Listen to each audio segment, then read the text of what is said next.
Ready start. महोदय, दुनिया में अनंत रहस्य हैं। आदमी अनंत को क्या समझे, अपने रहस्य को भी समझ ले तो भी पर्याप्त है। यह आदमी अपने आप को भी नहीं समझ पा रहा है। कहते हैं दुनिया में अमृत होता है।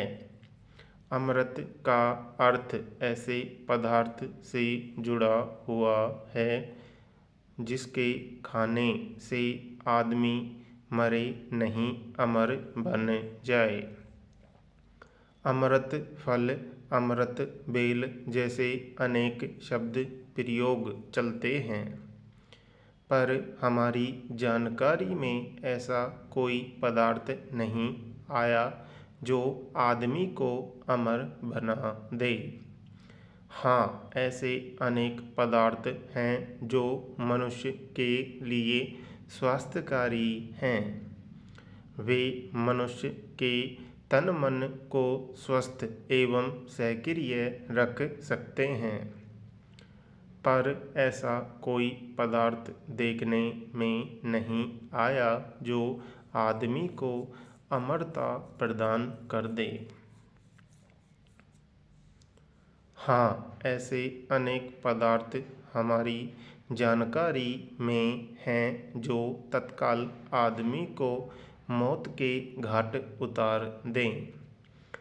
ऐसा साइनाइड विष भी सुनने में आया है जो ताली बजने जितने समय में हाथी जैसे भीमकाय प्राणी को भी मौत के मुख में धकेल देता है।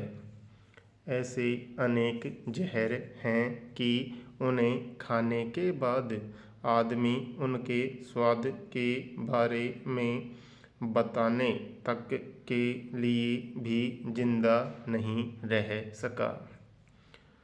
तत्काल उसकी मौत हो जाती है। कुछ जहर इतने तीव्र तो नहीं होते, पर धीरे धीरे आदमी को मौत के कगार तक पहुंचा देते हैं। वे जीवन के लिए आवश्यक नहीं हैं, बल्कि हानिकारक हैं। फिर भी आदमी उसका सेवन करता है। हाँ, अज्ञानी प्राणी ऐसा करे तो समझ में आ सकता है, पर अज्ञानी प्राणी भी यह जानते हैं कि जो चीज़ उनके स्वास्थ्य के अनुकूल नहीं होती वे उसे नहीं खाते। व्यवस्था में खाना पड़े वह अलग बात है। फिर भी पशु अज्ञानी है। आदमी के पास अपना भला बुरा सोचने का मस्तिष्क है।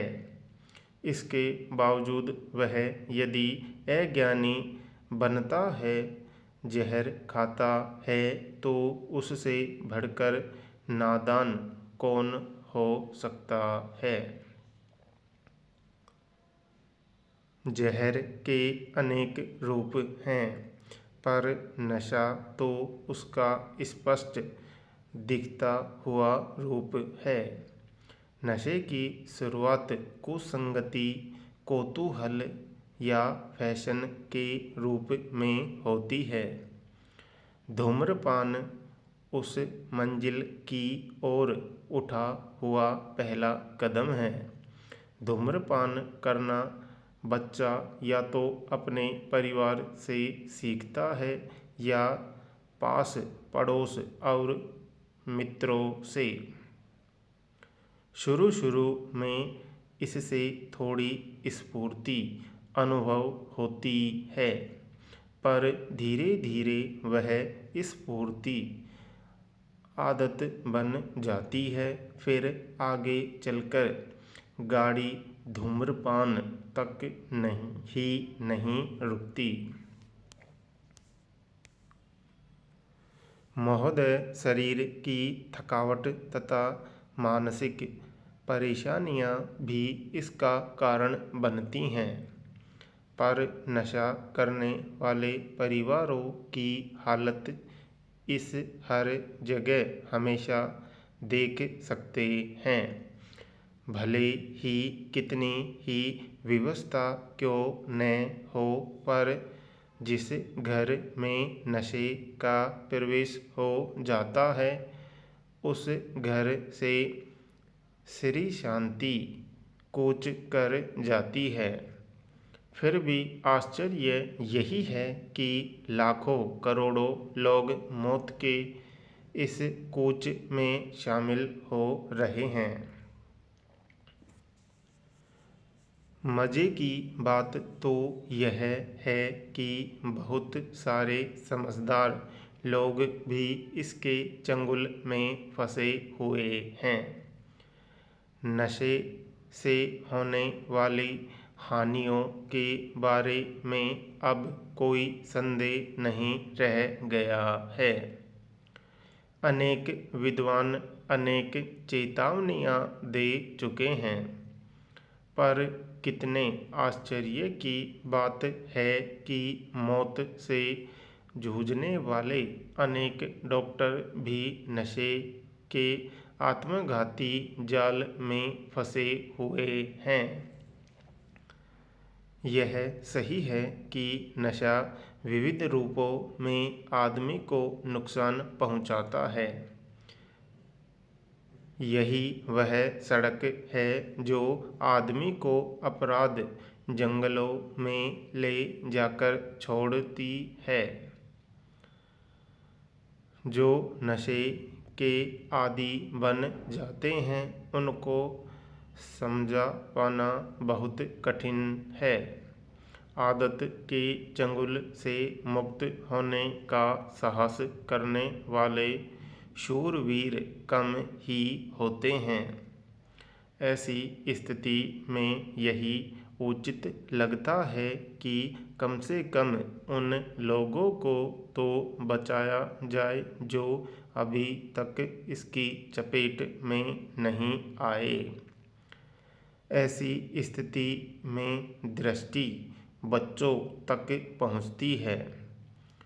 यदि उन्हें